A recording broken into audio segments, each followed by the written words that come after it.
Sme v opustenej stanici Lanovky na Martinke, čo je tunak. Sa pozrieme. Nejaká si to vyhodím servitku, však why not. No, po týchto trúbkach, lebo je to scary spooky. No a vlastne čo máme tu? Tu nejaký šat. To boli nejaké kroky! Kto tu je? Kto tu je? To počul.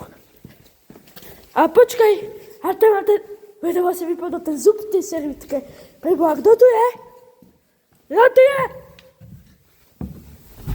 Preboha! Ježiš! Pomoc! Zraz!